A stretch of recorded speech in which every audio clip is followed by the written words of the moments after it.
Pada suatu pagi, seorang penduduk kampung telah melalui satu jalan di kebun kelapa sawit. Secara tiba-tiba, dia terlihat satu kepulan asap di kawasan semak di tepi parit. Dia kemudian pergi memeriksa untuk melihat apakah benda yang terbakar tersebut, dan alangkah terkejutnya, apa yang dilihat adalah sekujur badan yang telah terbakar, hampir separuh dari tubuh, dan ianya adalah tubuh badan wanita. Oleh kerana telah panik, hal tersebut terus dilaporkan kepada pihak polis.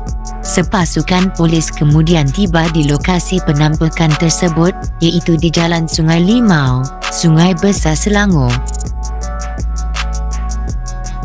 Hasil pemeriksaan pasukan polis telah menemui satu mayat wanita tanpa pengenalan diri yang telah terbakar hampir 60%. Apa yang memeranjatkan lagi adalah perut wanita tersebut didapati terbuka sehingga usus perutnya terburai.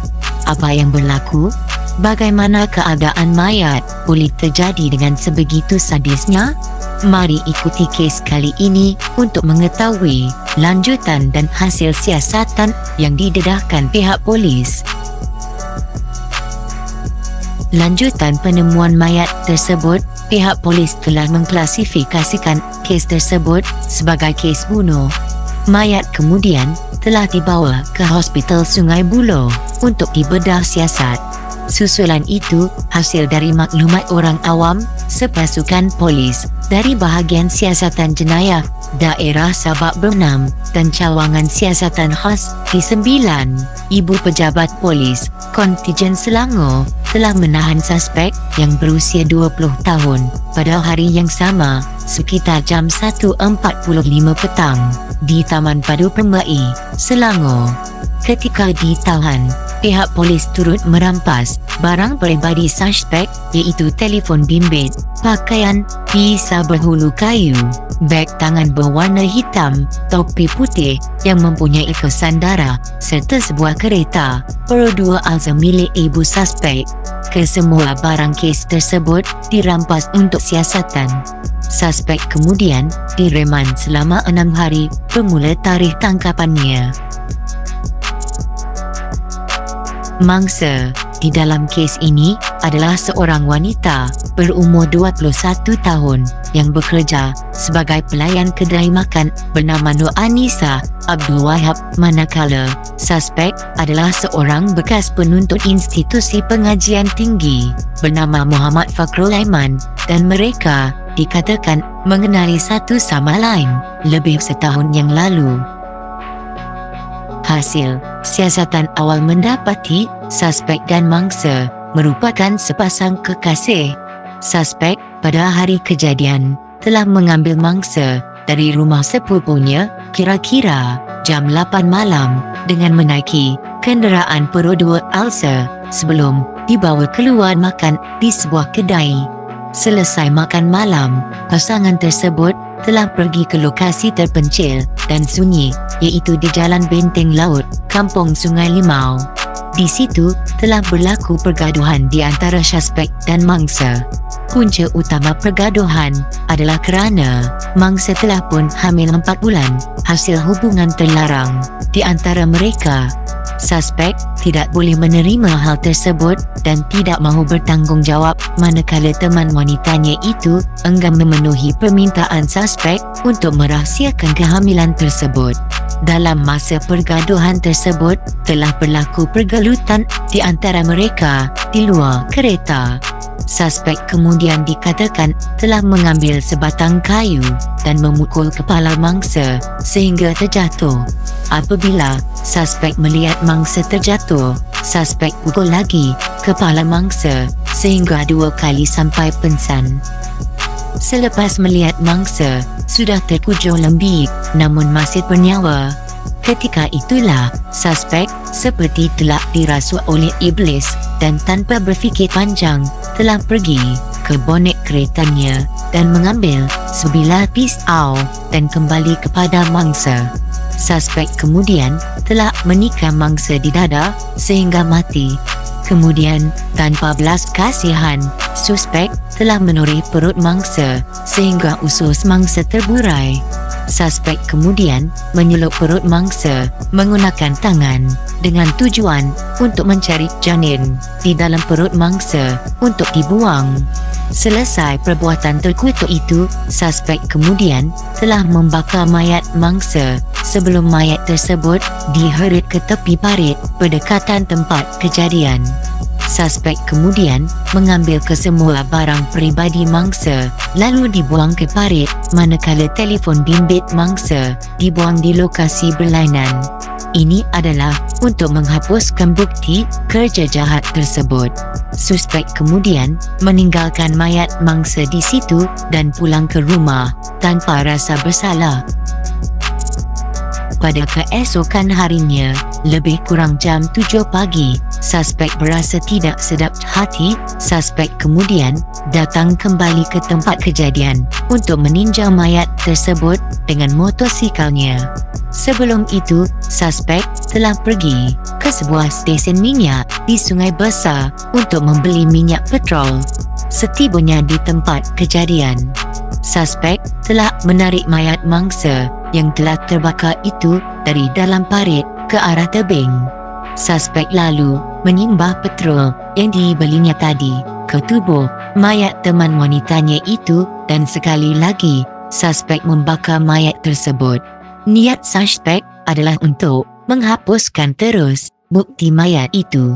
Suspek kemudian beredar dan sejam kemudian mayat tersebut ditemui orang awam lalu melaporkan penemuan itu kepada pihak polis.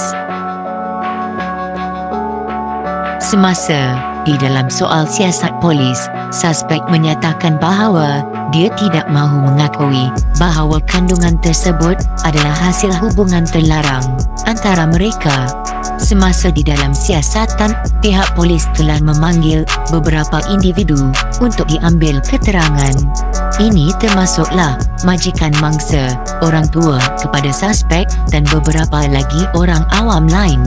Suspek kemudian disambung reman dan setelah kertas siasatan dihantar ke Pejabat Timbalan Pendakwa Raya dan mendapat izin pertuduhan pada 1 Jun 2023. Tertuduh iaitu Muhammad Fakrul Aiman dituduh di Mahkamah Magistret Sungai Besar di atas pertuduhan membunuh Noran Nisa Abdul Wahab di Jalan Benteng Laut, Jalan Sungai Limau di antara jam 8.30 malam 22 Mei 2023 hingga jam 8 pagi 23 Mei 2023 di bawah Seksyen 302 Kanun Keseksaan dan sekiranya didapati bersalah, hukuman gantung sampai mati menanti tertuduh.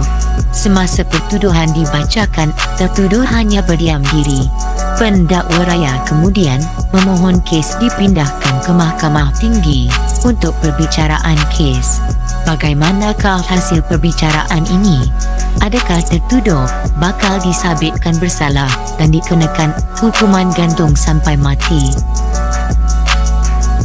Sementara itu, terdapat juga cerita yang agak menyakitkan hati netizen di luar sana berkenaan kes ini.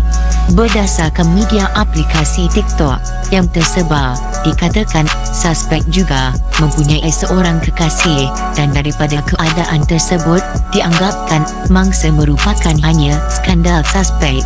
Ini kerana suspek dilihat tidak mengakui kandungan mangsa merupakan hasil hubungan mereka. Kabarnya juga di TikTok, seorang wanita yang mengakui sebagai teman wanita sebenar suspek dikatakan membuat ciapan di media sosial itu dengan mengatakan telah memaafkan perbuatan suspek kerana menduakan cinta antara mereka. Wanita tersebut juga menyatakan bahawa suspek sebenarnya seorang yang baik. Apa yang membuat netizen tidak berpuas hati dan geram adalah kerana reaksi individu yang mendakwa sebagai teman wanita suspek kes pembunuhan ini seperti tiada perasaan.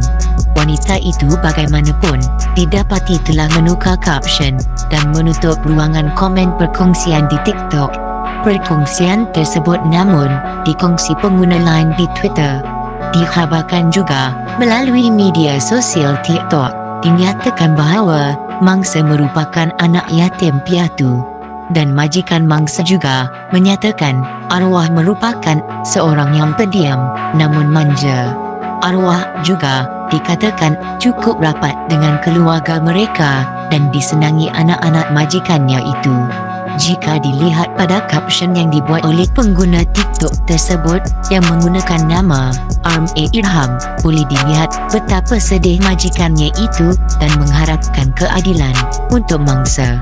Seorang pembuat konten YouTube iaitu Syukri Video Blogs telah memuat video di mana dia telah pergi ke lokasi kejadian di mana mayat mangsa ditemui dalam keadaan terbakar di sungai besar, dan di dalam video tersebut didapati tempat tersebut merupakan tempat terpencil dan jarang dilalui orang. Sekilas melihat video tersebut, tidak dapat dibayangkan bagaimana situasi dan detik-detik pembunuhan tersebut berlaku dan bagaimanakah perasaan mangsa pada ketika itu. Untuk menonton keadaan lokasi dengan lebih dekat, boleh ke page Syukri Video Blog yang telah dikongsikan di ruangan deskripsi.